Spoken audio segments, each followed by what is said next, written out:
अऊज़ु बिल्लाहि मिनश शैतानिर रजीम बिस्मिल्लाहिर रहमानिर रहीम अल्हम्दुलिल्लाहि रब्बिल आलमीन अस्सलातु वस्सलामु अला रसूलिल्लाह सल्लल्लाहु अलैहि वसल्लम रब्बिश्रह ली सदरी वयस्सिर ली अमरी वहलुल उक़्दतम मिन लिसानी यफ़क़हू क़ौली।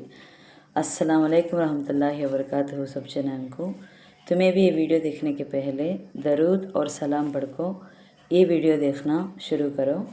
आज का 5 मिनट का मदरसा को अब चलता है 11वां महीना ज़िलक़ादा का 19 तारीख के बारे में इंशाअल्लाह 10 हदीसा हटी उसे मालूम कर लेने की कोशिश करेंगे। पहली बात इस्लामी तारीख़ के बारे में आज हमें मालूम कर लेने जाती हैं हज़रत उर्वा बिन ज़ुबैर आला रहमतुल्लाह के बारे में। हज़रत उर्वा आला रहमतुल्लाह मशहूर सहाबी हज़रत ज़ुबैर बिन अव्वाम रदियल्लाहु अन्हु के बेटे और हज़रत अबू बकर सिद्दीक़ रदियल्लाहु अन्हु के नवासे हैं। उनका शुमार मदीने के 7 फ़ुक़हा तो दीन की समझ रखने वालों को बोलते हैं उनमें से होता है। उनका इल्म इस कदर मुसल्लम था कि बड़े बड़े सहाबा रदियल्लाहु अन्हुम मसाइल में उनसे रुजू करते थे। कहते क्या तो मसले है इस टाइम पर। हज़रत उर्वा आला रहमतुल्लाह नौजवानों को कसरत से इल्म हासिल करने की तरगीब देते थे। फरमाते थे कि हम लोग भी एक ज़माने में छोटे थे, आज वो दिन आया कि हमारा शुमार बड़ों में है। तुम भी अगरचे आज कमसीन हो लेकिन एक ज़माना आएगा जब बड़े होगे, इसलिए इल्म हासिल करके सरदार बन जाओ कि लोगों को तुम्हारी ज़रूरत पड़ने लगे। आप बड़े आबिद और ज़ाहिद थे। आपकी ज़ात में इल्म, सियादत और इबादत सब जमा थीं। एक रात के अलावा तहज्जुद कभी नागा नहीं हुई। कसरत से रोज़ा रखते थे। सफ़र की हालत में भी रोज़ा ना छूटता था। मरज़ुल मौत में भी इस मामूल में फ़र्क ना आया, चुनाचे इंतकाल के दिन भी रोज़े से थे। दोवां क़िस्सा अल्लाह की कुदरत के बारे में। पानी के बारे में सारे फूल और फलों की खूबसूरती, उनका रंग और उनका मज़ा, ये सब अल्लाह की कुदरत की ऐसी निशानियां हैं कि अल्लाह ने उनमें पानी की आमिज़िश रखी है। एक को अल्लाह ने कड़वा बनाया, दूसरे को मीठा, किसी को फीका बनाया तो किसी को खट्टा। किसी पौधे पर कांटे लगाए और फिर उसी में से फूल भी निकाला। फूल के पानी को शहद की मक्खी के मुंह में डाला तो वो शहद बन गया। पानी ही को सदफ यानी सीपी के मुंह में डाला तो वो मोती बन गया। पानी ही को रेशम के कीड़े के मुंह में डाला तो वो रेशम बन गया। ये सब अल्लाह की कुदरत है जिसने पानी से शहद, मोती और रेशम बनाए। 3वां क़िस्सा एक फ़र्ज़ के बारे में। तवाफ़ के बाद 2 रकात नमाज पढ़ना। हज़रत अब्दुल्ला बिन उमर रदियल्लाहु अन्हु फरमाते हैं कि हुज़ूर सल्लल्लाहु अलैहि वसल्लम मक्का मुकर्रमा तशरीफ़ लाए, फिर बैतुल्लाह के 7 तवाफ़ किए और मकाम इब्राहीम के पीछे 2 रकात नमाज पढ़ी। फिर हज़रत अब्दुल्ला रदियल्लाहु अन्हु ने फरमाया, अल्लाह ताला फरमाते हैं तुम्हारे लिए अल्लाह के रसूल में बेहतरीन नमूना है।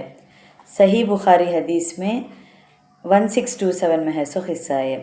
इसमें क्या बोलते हैं तो तवाफ़ के बाद 2 रकात नमाज पढ़ना वाजिब है, चाहे मकाम इब्राहीम के पीछे पढ़े या किसी और जगह।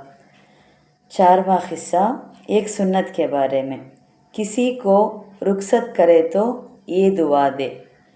रसूल अल्लाह सल्लल्लाहु अलैहि वसल्लम इन कलिमात के ज़रिए रुखसत फरमाया करते थे। वो क्या कहते दुआ, استودع دینک و امانتک و خواتم عملک. اس کا ترجمہ کیا گا میں تمہارے دین، تمہاری امانت اور تمہارے اعمال کے انجام کو اللہ کے حوالے کرتا ہوں. ترمذی 3443 ابن عمر رضی اللہ عنہ کے ریفرنس میں سے. پانچواں قصہ ایک اہم عمل کی فضیلت کے بارے میں، بیٹی یا بہن کے ساتھ بھلائی کرنے کے بارے میں. رسول اللہ صلی اللہ علیہ وسلم نے فرمایا، جس شخص کی 3 بیٹیاں 3 بہنیں یا 2 بیٹیاں 2 بہنیں ہو اور ان کے ساتھ اچھا سلوک کرے اور ان کے حقوق کے بارے میں اللہ تعالیٰ سے ڈرے تو اس کے لیے جنت ہے. ترمذی 1916 ابو سعید خدری رضی اللہ عنہ کے ریفرنس میں سے. 6واں قصہ ایک گناہ کے بارے میں، فخر کرنے کے بارے میں. رسول اللہ صلی اللہ علیہ وسلم نے ارشاد فرمایا، اللہ تعالیٰ نے مجھ کو وحی کے ذریعے آگاہ کیا کہ عاجزی اختیار کرو، اس قدر کہ کوئی شخص کسی پر فخر نہ کرے اور نہ کوئی کسی پر ظلم اور زیادتی کرے.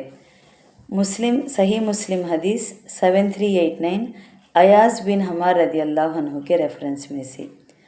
7واں قصہ دنیا کے بارے میں، دین اور دنیا کی ترقی کا راز کیا وہ دیکھیں گے. رسول اللہ صلی اللہ علیہ وسلم نے فرمایا، میں ایک ایسی آیات جانتا ہوں کہ اگر لوگ اس پر عمل اختیار کر لیں تو ان کے دین اور دنیا کے لیے وہی کافی ہے. لوگوں نے عرض کیا، اے اللہ کے رسول، وہ کون سی آیت ہے؟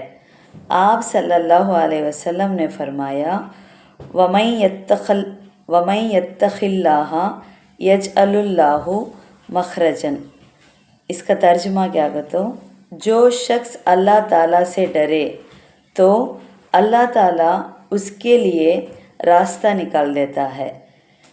ابن ماجہ 4220 ابو ذر رضی اللہ عنہ کے ریفرنس میں سے. یہاں بولے سو راز کو سگت دین اور دنیا کی ترقی کے واسطے اللہ تعالیٰ سے ہر قصے میں ڈرنا، تقوی والے بننا اگر کو انشاءاللہ. 8واں قصہ آخرت کے بارے میں، قرآن کو بھلانے کی سزا. رسول اللہ صلی اللہ علیہ وسلم نے فرمایا، جس شخص نے قرآن کو سیکھا اور اس کو بھول گیا تو وہ اس حالت میں اللہ سے ملاقات کرے گا کہ کوڑھی ہوگا. ابو داود 1474 سعد بن عبادہ رضی اللہ عنہ کے ریفرنس میں سے. کوڑی کے حالت کا تو کیا گا اس کے 2 مطلبہ نکلتی. ایک کو ہاتھ کی انگلیاں گری ہوئی ہوں گی، دوما کو دانت گرے ہوئے ہوں گے. اور یہ مطلب زیادہ مناسب ہے کیونکہ قرآن مستقل پڑھنے سے یاد رہتا ہے اور پڑھنا زبان اور دانتوں کا عمل ہے، قرآن کو بھولنا نہیں. 9واں قصہ طب نبوی سے علاج، پچنے کے بارے میں، کپنگ بولتی نہیں، کپنگ لگانے کے فائدے. حضور اکرم صلی اللہ علیہ وسلم نے فرمایا، حجام پچنا لگانے والا کیا ہی اچھا بندہ ہے، خون کو نکالتا ہے، پیٹھ کو ہلکا کرتا ہے اور بینائی تیز کرتا ہے. ترمذی حدیث 2753 ابن عباس رضی اللہ عنہ کے ریفرنس میں سے. آخری 10واں قصہ قرآن کی نصیحت کے بارے میں، کان، آنکھ اور دل کے بارے میں بھی سوال ہوگا. قرآن میں اللہ تعالیٰ فرماتے ہیں، اور جس بات کا تمہیں یقین نہ ہو اسے سچ سمجھ کر اس کے پیچھے مت پڑو. یقین رکھو کہ کان، آنکھ، دل سب کے بارے میں تم سے سوال ہوگا. یہ سورہ بنی اسرائیل میں اس پر 6واں آیت میں ہے. الحمدللہ آج کا 5 منٹ کا مدرسہ 19 ذی القعدہ کے بارے میں بات کر لیے. انشاءاللہ کل 20 ذی القعدہ کے بارے میں بات کریں گے. السلام علیکم ورحمۃ اللہ وبرکاتہ.